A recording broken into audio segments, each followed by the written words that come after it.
Hello guys, so here is my another blog of উইকেন্ডের খাওয়া দাওয়া। এখানে বাবা সন্ধেবেলা আমার জন্য করেছিল কিছু স্ন্যাক্স অর্ডার। এখানে বাবা করেছিল মুগলাই, তার সাথে তরকারি, যেটা আসেই সাধারণত বাইরে থেকে। তাছাড়া ছিল ফিশ ফ্রাই, তার সাথে কাসুন্দি আর স্যালাডটা দেয়।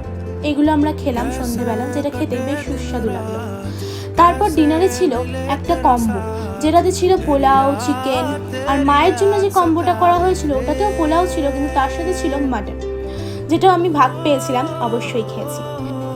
তোমরাও তোমাদের স্যাটারডে নাইটে কি খেলে জানাতে কিন্তু ভুলো না আমাকে কমেন্ট সেকশনে। আমি সবার কমেন্ট নিশ্চয়ই পড়ি আর পড়বো। আর অনেকেই তাছাড়া দেখছি যে তোমরা কিন্তু ভিডিও দেখছো কিন্তু সাবস্ক্রাইব করছো না, এটা কিন্তু একদম ঠিক নয়। যাও এক্ষুনি গিয়ে সাবস্ক্রাইব করো। অ্যান্ড আরেকটা জরুরি কথা, তোমরা যদি অন্য কোনো ল্যাঙ্গুয়েজ যেমন হিন্দি বা ইংলিশ প্রেফার করো তাহলে আমাকে বলো, আমি তাহলে সেই ল্যাঙ্গুয়েজে ব্লগ করার চেষ্টা করবো। তাছাড়া সাবটাইটেল চাইলে আমি সেটাও দিয়ে দিতে